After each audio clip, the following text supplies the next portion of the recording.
The trial of Jeremy Skibicki heard this week from two experts who assessed the admitted Winnipeg serial killer, and one testified that Skibicki should be found not criminally responsible due to a mental disorder. The other, though, disagreed.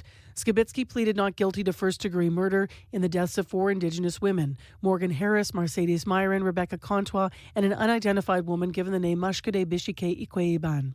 The CBC's Caitlyn Gowriluk has been covering the trial, and she is here once again this morning to walk us through these developments. And we always are mindful to warn you that some of the details are naturally distressing. Good morning. Good morning. So what specifically did we hear in the trial this week? So we really got to the core of that argument of, is Jeremy Skibicki criminally responsible for killing those 4 women whose 2022 deaths he's admitted to? So we heard, like you said, 2 dueling opinions on that in court from 2 different experts. Both of them assessed his mental state over the last few months. We know sometimes in cases like this, the experts will maybe agree on a mental disorder but disagree on whether it affected the person enough for them to be found not criminally responsible. But in this case, actually, they didn't even agree on the diagnosis. So who were the experts who testified? So there were 2 forensic psychiatrists, one hired by the defense, the other enlisted by prosecutors. The defense expert was Dr. Sohom, so he's a forensic psychiatrist based in the UK. He assessed Skibicki twice, once in September of 2022, and then again this past April. And this expert has a YouTube channel.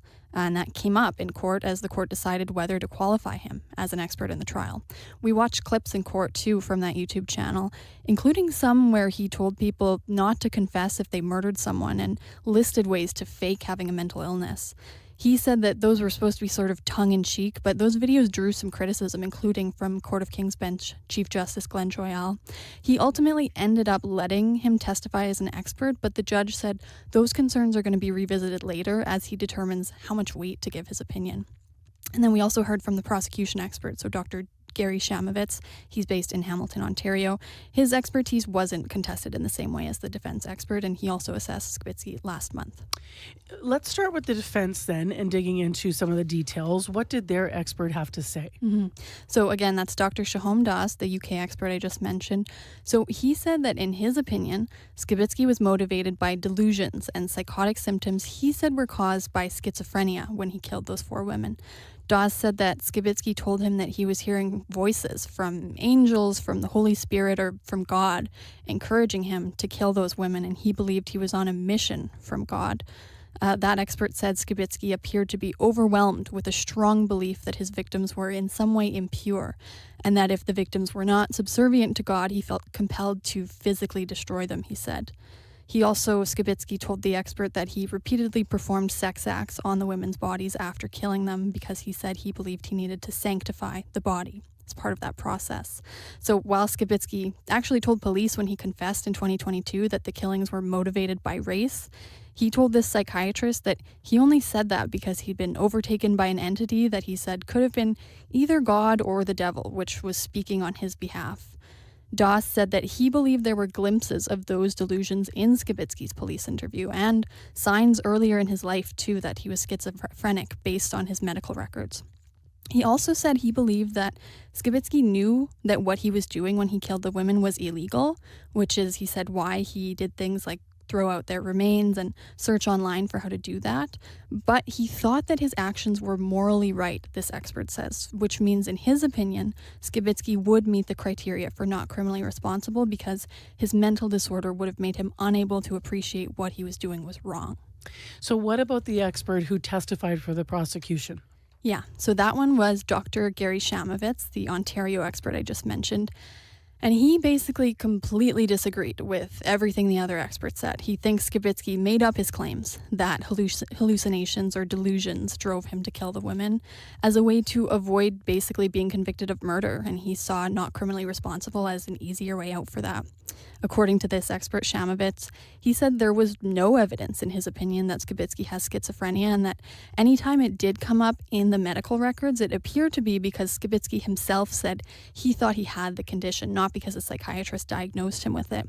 Instead, this expert believes Skibicki was motivated by what's called a homicidal necrophilia, so an arousal to having sex with people he's killed. He also diagnosed him with an antisocial personality disorder and substance abuse disorder. And he said he likely also had some psychopathic features, but this expert noted he didn't specifically assess him for psychopathy.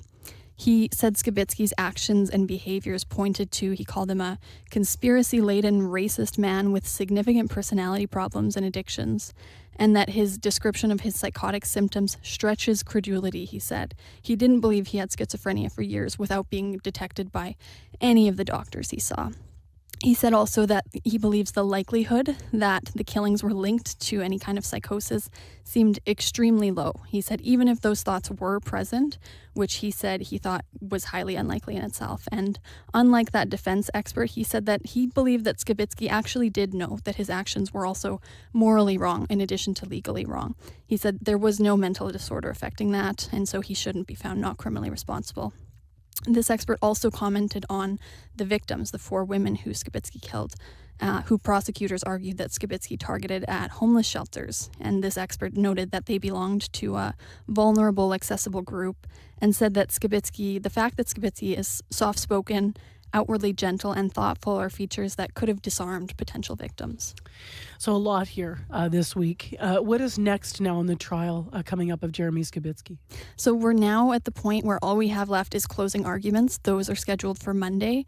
And it'll sort of likely just be a rehash of the case, things we've heard already. So for the Crown case, they presented evidence that included that video confession to police I mentioned, surveillance videos of Skibicki disposing of the women's remains, DNA evidence from the victims, online searches done on Skibicki's computer, messages he sent online, letters he sent to another inmate.